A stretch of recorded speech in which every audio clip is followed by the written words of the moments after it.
तो भाई लोग लुकिसम के लेटेस्ट चैप्टर में आपने मौत का नंगा नाच तो देख ही लिया होगा।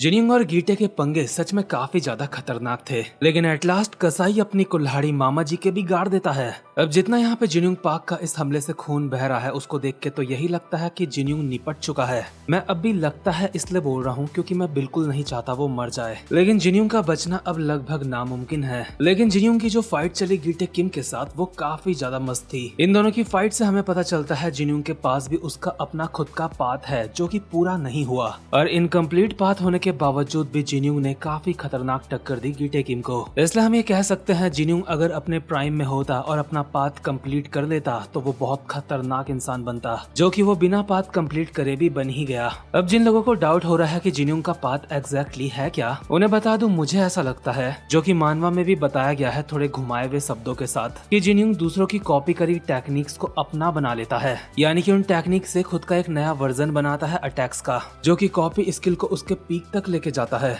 आसान शब्दों में जिन्यूंग चोरी के माल को जोड़ जोड़ के अपना एक नया आइटम बनाता है जो उसका खुद का ओरिजिनल माना जाएगा। और ऑलमोस्ट सिमिलर चीज हमने जोहान शियोंग के केस में भी देखी थी। उसके पाथ अवेक होने के टाइम पे जोहान भी अपनी कॉपी स्किल की मदद से अपने अटैक्स की काफी सारी पॉसिबिलिटीज बना देता है, जिससे उसके अटैक्स को प्रिडिक्ट कर पाना बहुत ज्यादा मुश्किल हो जाता है। और जैसा कि हमें पता है जोहान और जिन्यूंग दोनों के पास ही कॉपी स्किल है, लेकिन डैनियल पार्क कहीं ना कहीं इन दोनों से ज्यादा स्पेशल है। इसलिए मुझे लगता है जब डैनियल अपना ये दूसरा पाथ क्रिएट करेगा तो वो पाथ जिन्यूंग और जोहान के पाथ से भी बहुत ज्यादा खतरनाक होने वाला है। वैसे भी डैनियल को जब यूशोंग अपने कंधे में उठा के भाग रहा था तो जिन्यूंग उसको चिल्ला के कहता है तुम्हें अपनी आंखों से मुझे कॉपी करके अपनी खुद की खासियत से अपना एक अलग पाथ क्रिएट करना है। लेकिन फिर मेरे मन में भी और काफी सारे लोगों के मन में ये सवाल आया होगा, क्या एक इंसान दो पाथ होल्ड कर सकता है? क्योंकि अपने ओजी डैनियल के पास पहले से उसका एक पाथ है, ऊपर से जिन्यूंग उसे मरते मरते दूसरा पाथ अनलॉक करने की हिंट दे गया। अब लुकिसम में एक इंसान के पास दो पाथ हो सकते हैं या फिर नहीं, ये बात क्लियरली कहीं नहीं बताई गई। इसलिए इस बात के काफी ज्यादा चांस है कि जिन्यूंग को पता है डैनियल की दो बॉडीज हैं, और ओजी डैनियल जिन्यूंग के पाथ को देख के अपनी सेकंड बॉडी में वो पाथ दोबारा से बना सके अपने तरीके से। वैसे भी जो चीज ओजी डैनियल ने देख ली वो हम मान के चलते हैं कि सेकंड बॉडी डैनियल ने भी देख ही ली, क्योंकि दोनों एक ही इंसान हैं। इसलिए हो सकता है सेकंड बॉडी डैनियल वो वाला पाथ होल्ड करे जिसकी बात जिन्यूंग पाक कर रहा था। लेकिन इस बात से एक और इंटरेस्टिंग थॉट मेरे दिमाग में आया है। अगर ओजी डैनियल को सेकंड पाथ अनलॉक करने की हिंट मिली है, जिसे ऑब्वियसली वो अपनी सेकंड बॉडी में अप्लाई करके सेकंड बॉडी को उसका पाथ दे सकता है, इसमें कोई भी गलत बात नहीं है, तो क्या उसी तरीके से ओजी डैनियल का जो अभी खुद का पाथ है वो भी सेकंड बॉडी डैनियल इस्तेमाल कर सकता है या फिर नहीं कर सकता है?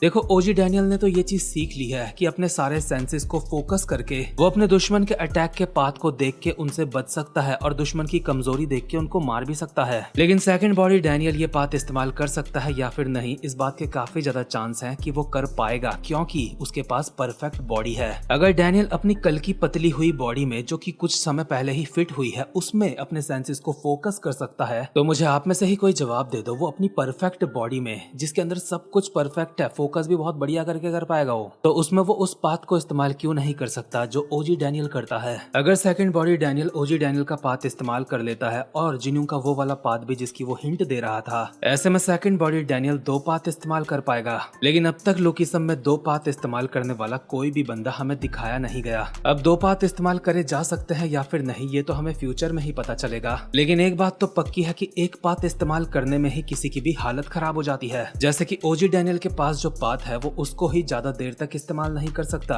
और यूआई मोड भी उस बॉडी में खुल के बाहर नहीं आ सकता, जैसा कि हमने रिसेंट चैप्टर्स में देखा था, उसकी हड्डियां टूट गई थी गीटे को मारते मारते। वहीं दूसरी तरफ जिन्यूंग पाक जो पूरी जिंदगी का एक्सपीरियंस लेके बैठा है पाथ इस्तेमाल करने का, वो अपने इनकम्प्लीट पाथ को अच्छे से इस्तेमाल कर तो पा रहा था, लेकिन उसे भी कहीं ना कहीं डाउट हो रहा था कि कहीं उसका पाथ उसकी बॉडी के ऊपर हावी तो नहीं हो रहा। यानी कि अगर जिन्यूंग जैसे बंदे को अगर एक इनकम्प्लीट पाथ को होल्ड करने में थोड़ी दिक्कत हो सकती है, तो दो कंप्लीट पाथ के ऊपर मास्टरी कर पाना किसी एक बंदे के लिए लगभग नामुमकिन ही है। लेकिन फिर याद आता है सेकंड बॉडी डैनियल के पास तो परफेक्ट बॉडी है जिसमें यूआई मोड भी खुल के बाहर आ सकता है, और मुझे इस बात पे पूरा डाउट है उसमें उस बॉडी के अंदर पाथ को भी काफी देर तक इस्तेमाल किया जा सकता है। और क्योंकि सेकंड बॉडी एक परफेक्ट बॉडी है, इसीलिए पीटीजे ने अब तक हमें उसका पाथ नहीं दिखाया गया, क्योंकि पीटीजे अच्छी चीज को बात के लिए बचा के रखते हैं। तुम जरा खुद सोच के देखो, अगर सेकंड बॉडी डैनियल वर्सेस गीटे किम होता और बिग डैनियल चलो अपना पाथ पाथ इस्तेमाल ना भी करता, क्योंकि हमें कंफर्म तरीके से नहीं पता कि वो ओजी डैनियल वाला पाथ इस्तेमाल कर सकता है या फिर नहीं। लेकिन फिर भी अगर बिग डैनियल अपने यूआई मोड में आ जाता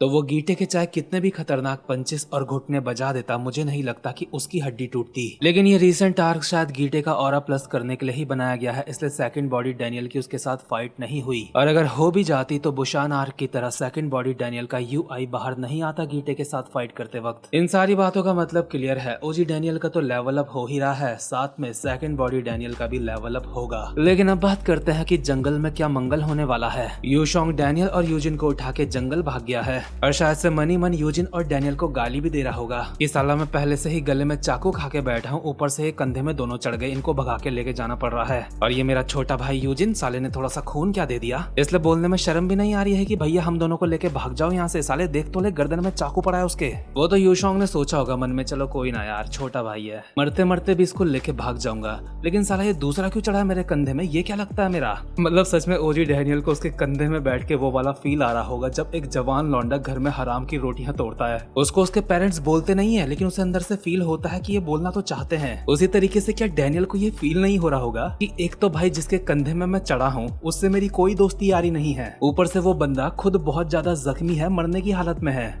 और उससे भी ऊपर मैं इस स्टोरी का मेन हीरो हूँ, फिर भी एक लाचार इंसान को रिक्शा बना के दौड़ाए जा रहा हूँ। खैर गाइस, ये तो हुई सारी मजाक की बातें। सवाल यह है कि यूशोंग कितना ही भाग पाएगा, चैंग्स उसको जल्दी ही पकड़ लेगा। और फिर मुझे लगता है जो मैंने प्रिडिक्शन करी थी कि कोई आने वाला है वो जंगल में आएगा। ये चीज कंफर्म नहीं है कि कौन आएगा, लेकिन जो भी आएगा जंगल में मंगल होगा फिर। और अगर कोई नहीं आया और यूशोंग डैनियल और यूजिन को ऐसे ही कंधे में लेके भाग गया तो भाई मैं पीटीजे को पर्सनली मेल करके बोलने वाला हूँ, मुझे यूशोंग के लिए इंसाफ चाहिए, तुमने उसे इतना क्यों भगाया। मतलब हद है यार, एक तो भैया भैया करके कंधे में चढ़ गया, दूसरा बिना जान पहचान के उसके साथ लटक गया। अब यूशोंग उनको ऐसे ही लेके पूरा भाग जाएगा, मैं ये बात मानने को तैयार नहीं हूँ अगर ये हो भी जाता है। देखो मुझे तो शुरू से ही इसके काफी तगड़े चांस लग रहे हैं, किसी न किसी ने तो आना है यहाँ पे। अब वो कौन होगा आगे के चैप्टर्स में देखा जाएगा। बाकी वीडियो को लाइक, चैनल को सब्सक्राइब जरूर से कर लेना और कमेंट में भी बताना कि आपको क्या लगता है कौन आएगा। अब मैं मिलता हूँ आपसे अपनी नेक्स्ट वीडियो में, तब तक के लिए गुड बाय।